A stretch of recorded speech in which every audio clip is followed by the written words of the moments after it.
Bonjour mes chers élèves, donc on se retrouve sur une nouvelle vidéo qui parle de statistiques à deux variables. Dans cet exercice, on va essayer de répondre aux questions à l'aide de l'outil informatique GeoGebra. Donc vous avez une série statistique, on vous demande de représenter ce nuage de points dans un repère orthogonal et de placer ces points, de placer dans ce repère le point moyen G, de coordonner la moyenne des abscisses et la moyenne des Y, qu'on note X bar et Y bar. Qui sont la moyenne de tous les x pour x bar et la moyenne de tous les y avec y bar. Donc ensuite, on vous demande de déterminer l'équation de la droite d'ajustement. À l'aide de cette équation, on vous demande de déterminer la valeur de y pour x égale à 35 et à l'aide de l'équation, déterminer la valeur de x pour y égale à 100. Donc allez-y, on y va sur GeoGebra. Donc on tape GeoGebra, hop là. Voilà, on clique sur le premier GeoGebra classique et on attend que ça charge. Et une fois que c'est chargé, on va demander à afficher notre tableur. Donc on clique ici en haut à droite, clique sur les trois petits points et vous avez le tableur qui est ici.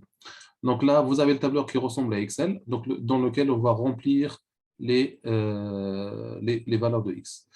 Donc pour ce faire, on va afficher le tableau à côté, comme ça on peut les visionner en même temps et on va taper les valeurs qui sont dans l'exercice. Alors là, c'est X et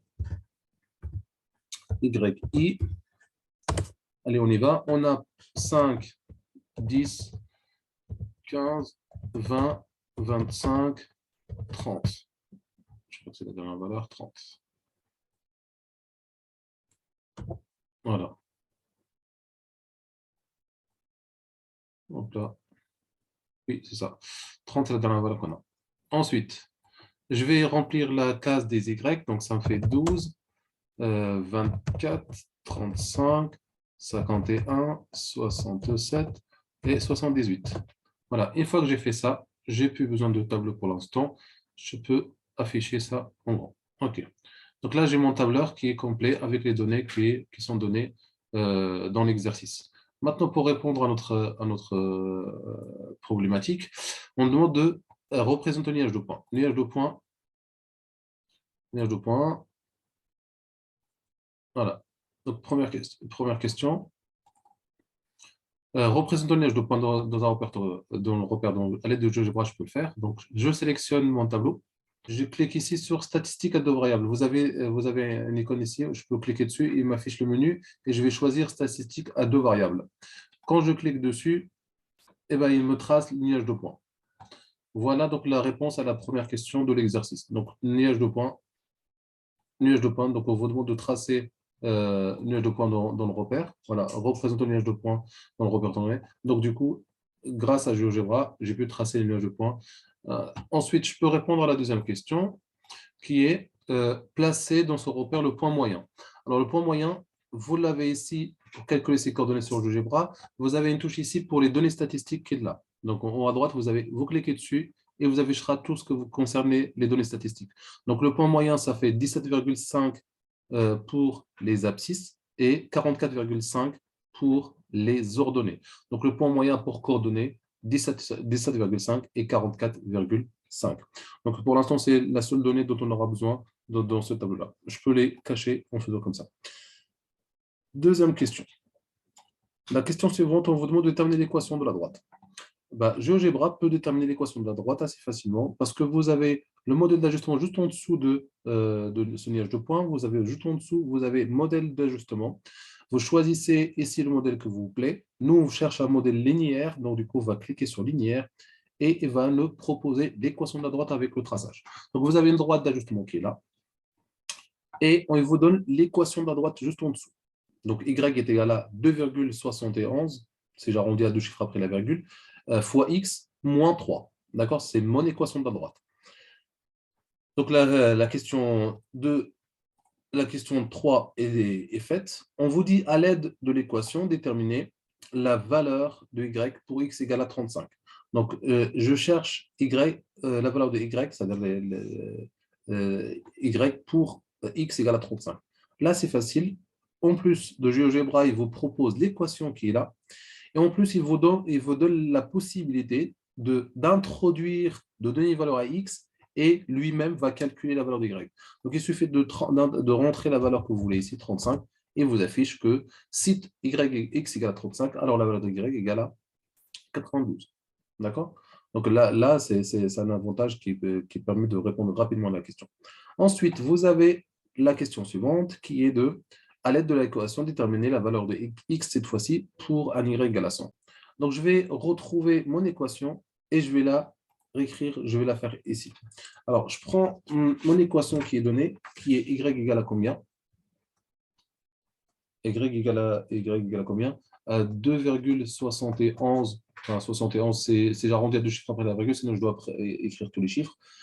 Fois x moins 3. C'est ça mon équation de droite. Alors, je veux que y égale à 100. Donc, y est égal à 100. Je cherche la valeur de y. Donc, je remplace y par son expression qui est donnée juste au-dessus, hein, qui est là. Donc, j'écris que y égale à quoi? Je remplace y par son expression. Ça me fait 2,71 fois x moins 3 égale à quoi? Le deuxième membre qui est là. Donc, égal à 100. D'accord? Vous voyez que j'ai remplacé juste y par son expression. Et là, je me retrouve avec une équation de premier degré que je sais résoudre. Donc, il suffit de dire que 2,71 fois x est égal à 100. Le 3 va changer de côté, donc ce sera plus 3. Et donc, je peux dire que x est égal à quoi? Je divise les deux côtés par le coefficient de x. Donc, 100 plus 3, donc ça me fait bien 103. Le tout divisé par combien? Par 2,71. Et donc là, j'ai une valeur qui est de à peu près 38. Donc la valeur de x vaut 38 quand y égale à 100. D'accord? C'est comme ça que je pourrais répondre à la dernière question de l'exercice. Voilà. Sinon, pour la question là, pour x égale à 35, aussi, je peux faire par calcul. Hein, si je ne veux pas utiliser le GeoGebra, bien sûr, je peux utiliser le calcul analytique. Je dis que vu que mon y est égal à quoi? Égal à 2,71 x moins 3. Il suffit juste de remplacer x par... Je remplace x ici, là, par 35. Je remplace par 35 parce que c'est ce qui est demandé. Et je fais le calcul de manière habituelle. Donc, je peux dire que y est égal à quoi? Est égal à 2,71 fois 35. Et je remplace x par 35, moins 3. Et j'effectue le calcul. Normalement, je trouve quelque chose qui est pas loin de 39 comme l'exercice, comme GeoGebra me l'a donné. Combien c'était? 92, pardon. Quelque chose qui est trop proche de 92. Voilà. GeoGebra m'avait dit combien? C'était 92. Voilà. Donc là, voici les deux manières avec lesquelles vous pouvez utiliser GeoGebra et résoudre les problèmes statistiques qu'on vous donne dans les exercices. Voilà, j'espère que cette vidéo vous sera utile et je vous dis au revoir et à la prochaine.